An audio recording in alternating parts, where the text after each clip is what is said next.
Yes, it is the brand new Blackstone pizza oven. That's right. Blackstone came out with a pizza oven 10 years ago, discontinued it about 5 years ago. Last year came out with this small 22-inch adaptable pizza oven, and now we're back with the big boy. So I'll cut to the chase. Today we're gonna make some delicious pepperoni pizzas. I'll tell you what I learned, and I'll show you some tips and tricks, and we'll find out a little bit more about the Blackstone pizza oven.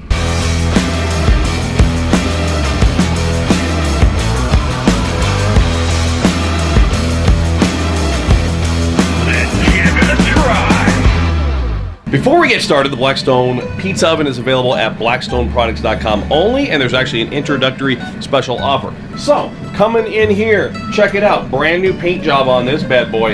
It is a metallic black. There is a patented two-stone technology. So you can see we have the one stone rotating down here on the bottom, and there's one stone up on top. There's a brand new cast iron rotating table, a brand new technology used with the axle for a quiet turn. You can see we have a heat gauge up front.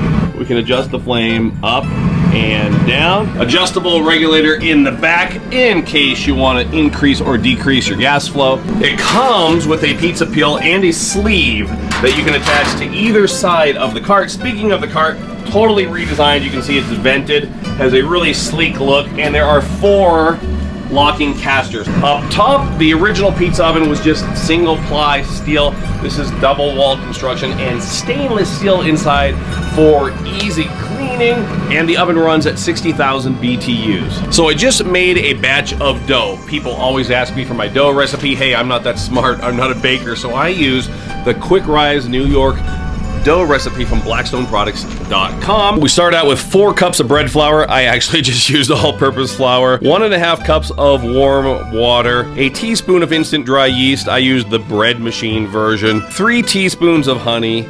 2 teaspoons of salt. They actually call for kosher salt, but I use something else. Gonna throw that in my KitchenAid to get those dry ingredients mixed up. Then I'll put my dough hook in there, add 4 teaspoons of olive oil, and we'll let that mix. We'll let it knead for about 10 minutes. Cover that with saran wrap and let that sit for about 15 minutes. Then I'll take my first generation Blackstone scraper, which pretty much is a dough cutter, cut my dough into 3 pieces. I'll round them into balls and I'll wipe them with olive oil. I'll put a little bit of flour in a tray, and I'll cover it with saran wrap. Every time I notice they don't rise as much as I want to, so I usually put the oven on about 100 degrees, 125 degrees, put them in the oven for just 3 or 4 minutes, and pull them out, and typically that's enough heat to activate the rising. In total, about 1 hour for the dough to rise. I worked at a pizza restaurant about 30 years ago. I don't remember much, so I started out using my knuckles and my fist, and then we used the gravity technique to stretch it out, and then, of course, I go straight back to a rolling pin, so all of you people out there that are better than me, don't tell me how I'm messing it up with a rolling pin. I might even try to toss it up in the air a few times. Okay, gets pretty crazy, but you can see I'm able to stretch these out and pretty much get something out there in the vicinity of a 12 to a 15-inch pizza crust. Let's get saucy. I don't get too complex. In fact, I found this sauce that I really like. It's from Pennsylvania, just like me. In case you guys didn't know that, I was born and raised in Pennsylvania, lived there for 25 years before I moved to Colorado 25 years ago. So, Jeanette, Pennsylvania, DeLalo, they do it right. Just a really good sauce, and I've been using it for years. You're welcome to make your own. You're welcome to use another brand.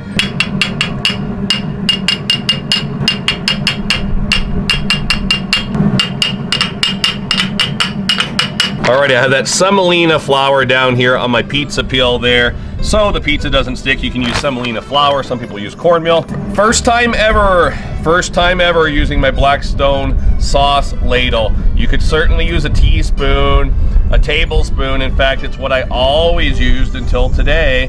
I will say this is nice. It's spreading the sauce fairly evenly.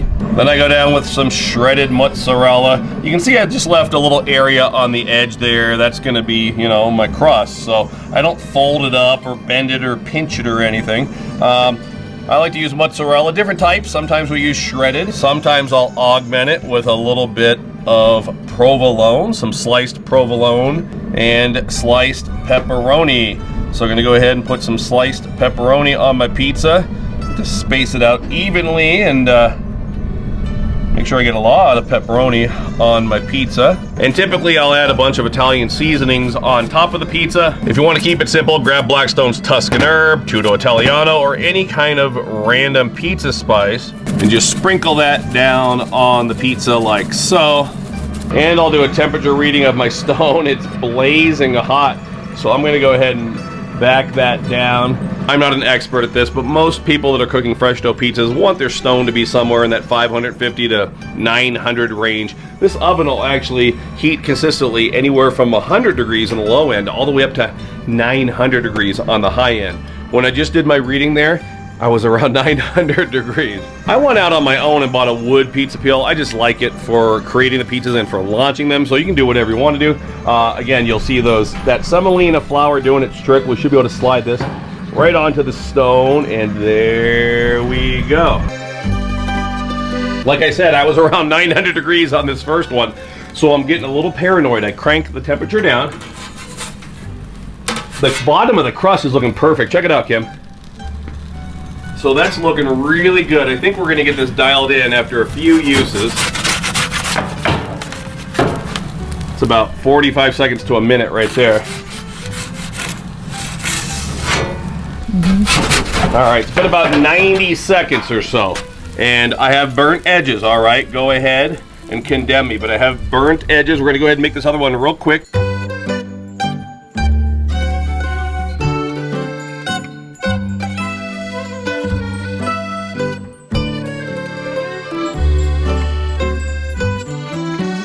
I'll use another brand of spice here.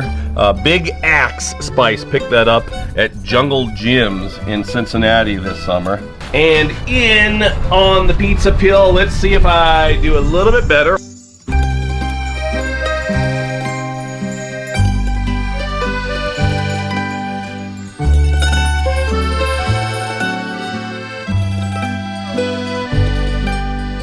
When I worked at Papa John's, one of my jobs was to poke the air bubbles. My wife likes them, so we'll poke them though. Probably been about 90 seconds or so. Let's pull that pizza out.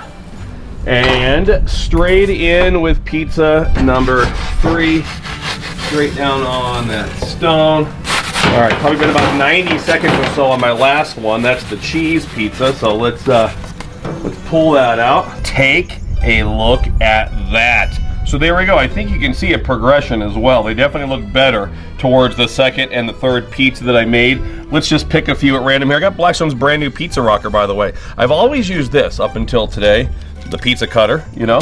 So we can try that. I like pizza cutters, but I guess people in the industry like to use pizza rockers. So, you know, hey, who am I to question people that are in the industry? I think I'm more of a pizza cutter guy. That definitely works well. This thing is razor sharp. I noticed when I brought it out that it is razor sharp. And let's do that cheese pizza over here. Hear that crispy crunch, by the way. I'm going to show you one thing I love about the Blackstone pizza oven is the fact that you can get that nice crispy crust isn't charcoal black. It has color on there. Check it out. See that?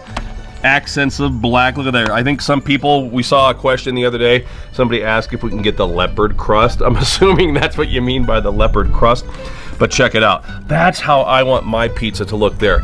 I want it to be pliable, okay, but I want it to have some color accents on there. Let's give it a try. We'll go with the cheese first. Why not? I'm a pepperoni guy. We'll go with cheese.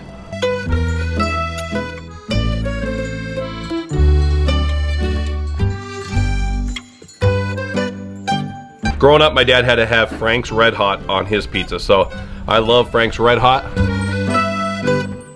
It also comes with a door. Make sure you read those instructions though. Do not use while appliance is hot. So unlike the first generation, the Blackstone 22-inch pizza oven, where you needed a door to contain the heat because you have limited BTUs, this one is not for cooking.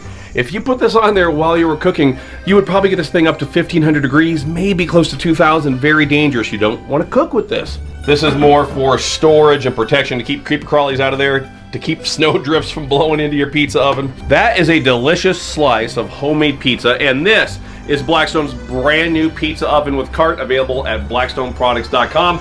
you definitely want to look for me making more pizzas and other things on this in the future. What is that? Calzones, stromboli, cedar plank salmon, shrimp, lobster, skillet, cookies. Oh my goodness, the possibilities are endless. So thanks for watching, everybody. Until next time, this is Todd. I'm saying praise the Lord and pass the pizza.